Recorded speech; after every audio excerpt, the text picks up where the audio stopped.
Halo, Assalamualaikum warahmatullahi wabarakatuh. Hari ini kita masuk ke tahapan akhir pengecekan pada mainboard. Kita masuk ke blok LVDS, di mana blok ini adalah tahapan akhir pemeriksaan. Artinya ketika kita mengecek blok ini, berarti tahapan power run sudah terpenuhi. Jadi semua tegangan yang ada di power run sudah bekerja dengan baik. Di skema dia punya blok sendiri, blok LVDS. Diperhatikan pada mainboard, LVDS itu tempat atau soket yang menghubungkan antara LCD dan mainboard dengan perantara fleksibel, kabel fleksibel. Nah, di mainboard ada tulisan CN1 di kode yang ada di soketnya ini CN1. Jadi kalau misalnya mau memeriksa tegangan yang ada di soket LVDS, perhatikan di soketnya, cari kode yang di soketnya. Biasanya ada CN berapa ini. Kemudian buka skemanya, tuliskan di bagian search ini CN1, nanti akan diarahkan ke blok ini, blok LVDS. Nah, tahapan pengukurannya untuk skema ZE6 ini yang dari awal kita bahas, tahapan pengukurnya itu kaki 1 adalah V-in. Nah, ini masih ingat V-in, dan harus ingat terus karena V-in itu adalah tegangan utama. Jadi bisa dikatakan semua blok yang ada di mainboard itu ada tegangan V-in-nya. Nah, ini tegangan V-in-nya masuk sebesar 19 volt lewati R269. Nah, lihat ini, masih ingat kalau ada tulisan seperti ini, ada dua kemungkinan. Ada dua kemungkinan kondisi, bisa R-nya ditiadakan atau ada R-nya tapi nilainya 0, atau hanya nilainya 0, atau ini hanya dilewati saja, langsung tersambung di mainboard tanpa ada komponen. Jika ada tulisan seperti ini nih. Kemudian di sini ada filter C248 dan C247. Dan perhatikan lagi, di mana ada tegangan 19 volt, maka filternya atau kapasitornya memiliki hambatan sebesar memiliki nilai hambatan, bukan hambatan sini, kalau kapasitor ini apa ya, kuat arus, mampu menahan kuat arus sebesar 25 volt atau 50 volt, yang pasti lebih besar dari tegangan yang akan dilewatinya. Jadi kalau misalnya kapasitor ini rusak, jangan diganti dengan kapasitor dengan nilai di bawah dari 25 volt, minimal 25 volt. Oke, masuk di kaki 1 dan kaki 2. Lihat, ini ada titik, berarti antara 1 dan kaki 2 ini saling terhubung.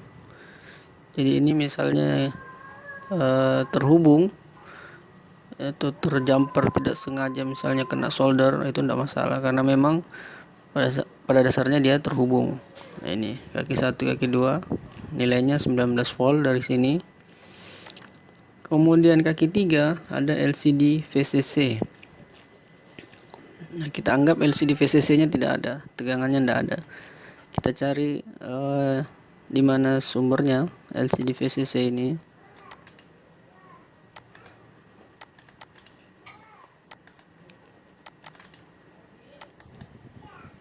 Tidak bisa.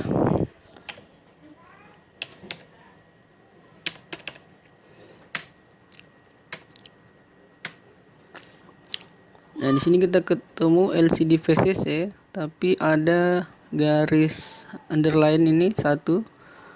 Berarti LCD VCC ini dan LCD VCC yang tadi, yang ini, tidak satu jalur atau tidak terhubung langsung. Biasanya masih ada jalur lain. Ya, jadi yang harus diperhatikan adalah harus persis sama. Jadi kalau LCD VCC ya LCD VCC. Ini ada underline satu, berarti bukan itu sambungannya. Ini sama. Oh, nah ini. Nah, jika ada seperti ini, berarti LCD VCC ini dan LCD VCC ini adalah sama. Nah, dari sini kita baru tahu. Oh, ternyata LCD VCC 1 dan LCD VCC itu memiliki satu jalur. Jadi harus dicari dulu.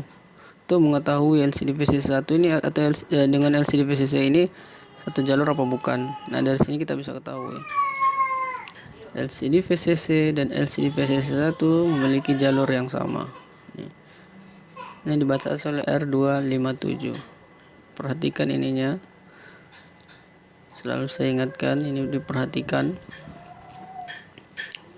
Nah, karena LCD VCC tadi dari sini, atau kita coba search lagi untuk meyakinkan kita bahwa tidak ada LCD VCC dari sumber lain. Nah, kembali lagi ke dia, berarti memang LCD VCC.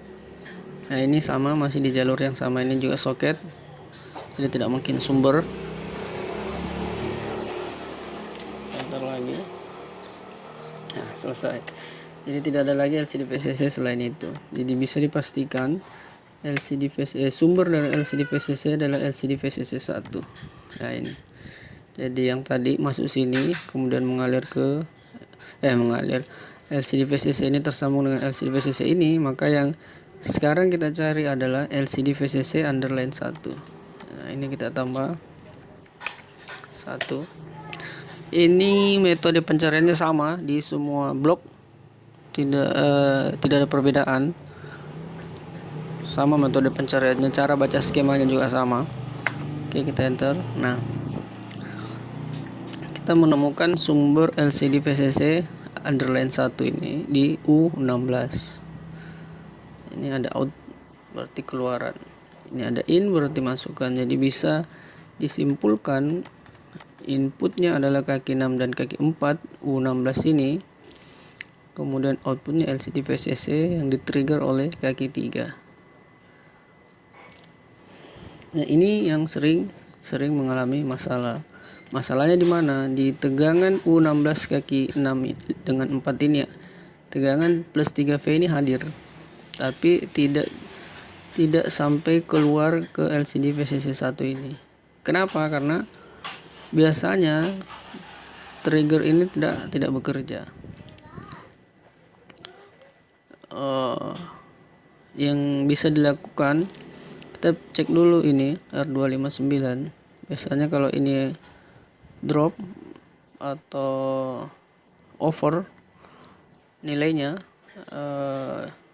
dia akan menggroundkan. Jadi signal yang dari chipset ini ya, kita pastikan dulu ini dari mana ya.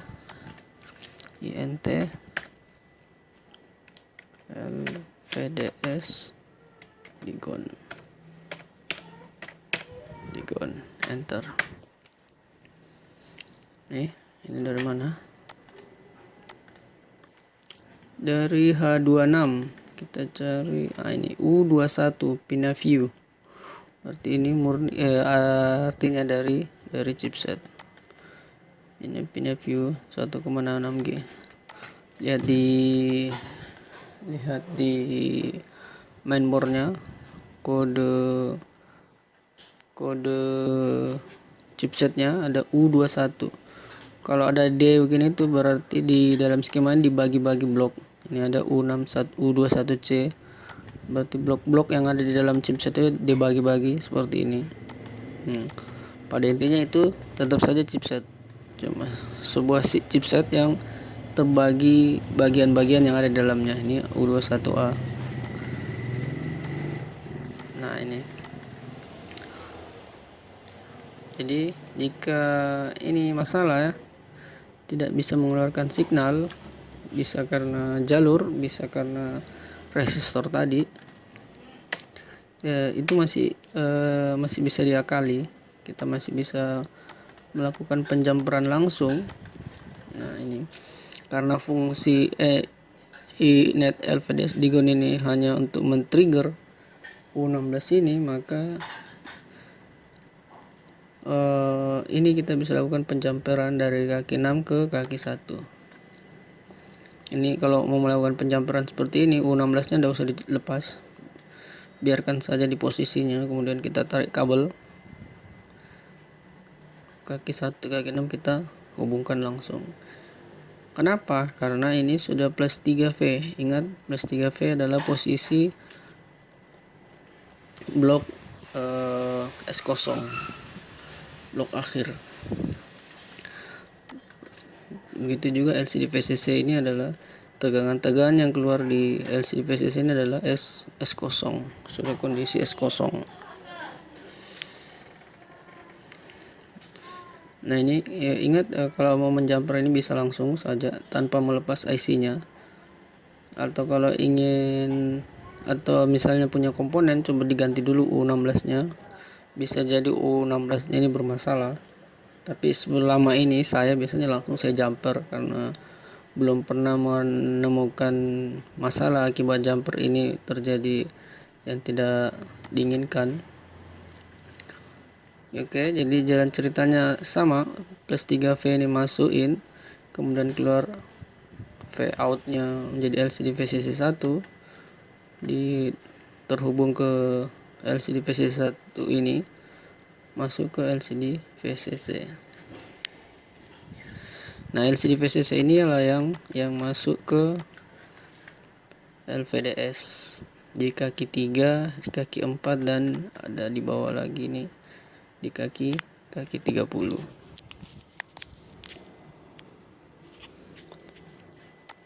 Oke, selanjutnya ada plus 3V. Nah, ini sama yang tadi, plus 3V, nilainya juga 3 volt. Yang ini juga nilainya 3 volt. Apa ini boleh dijumper? Kan sama-sama plus 3V. Nah, secara logika harusnya bisa, tapi saya pernah mencoba, tampilannya biasanya blank putih kalau dijumper. 3V dengan ini karena sama-sama 3V. Jadi saya pernah mencoba cuman tidak berhasil, artinya hasilnya blank putih. LCD hidup nyala tapi blank putih. Ini CCD power, ini kalau tidak salah untuk kamera. Biasanya saya tidak ukur sih kalau yang begini-begini. Ini input plus 5V, ini di kaki 78, ini juga harus ada. Tidak wajib sih ini, sebaiknya ada, tapi artinya tanpa dia pun dia harusnya sudah bisa tampil. Kayak ini USB con. Ini biasanya saya tidak ukur karena ini hubungan ke chipset. Yang saya ukur selanjutnya adalah dispon. Ini yang memberikan cahaya ke LCD bersama LCD V adjektif ini, VADJ. Ini kedua ini harus ada, tidak boleh tidak ada. Jika salah satunya ada, yang lainnya tidak ada, ini bisa dijumper kaki 13 dan kaki 14 ini disambung. Ini masih bisa karena fungsinya sama. Cuman biasanya kalau LCD VADJ tidak ada, dispon juga tidak ada. Kita cari dispon ini asalnya dari mana. Kalau LCD VADJ ini sudah jelas, kita lihat ini asalnya dari chipset. Ini sama dengan yang tadi, yang men-trigger U16 tadi, ini sama. Nah, sekarang kita cari yang dispon.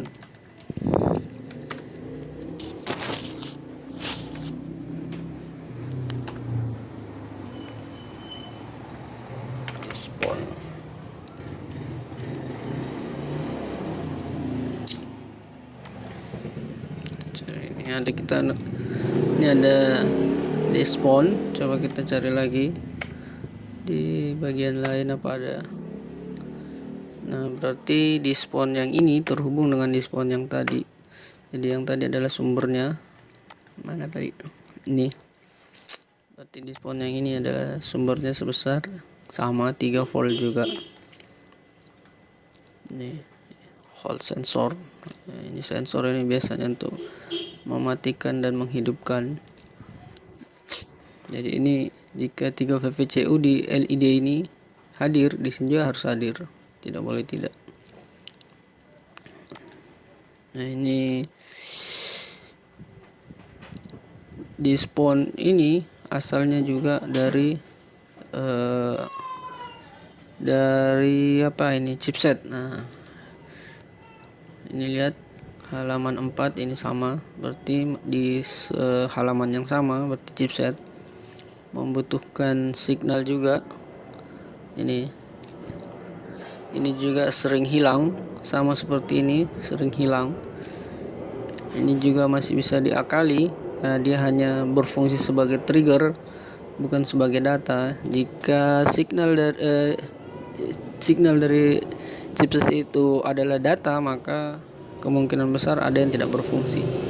Tapi jika signal itu hanya berupa trigger, nah itu masih bisa kita akali, kita masih bisa melakukan jumperan untuk melepaskan input ke output dari IC atau MOSFET.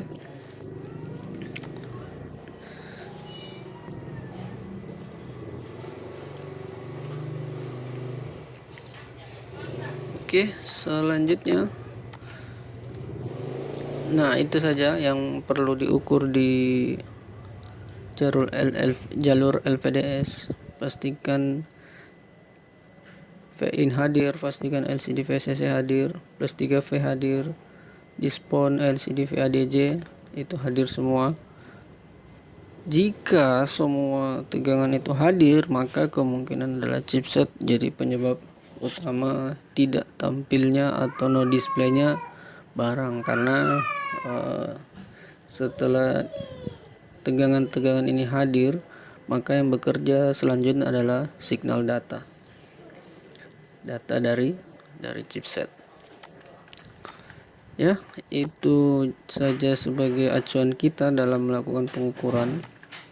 Selanjutnya di pertemuan berikutnya kita akan langsung praktek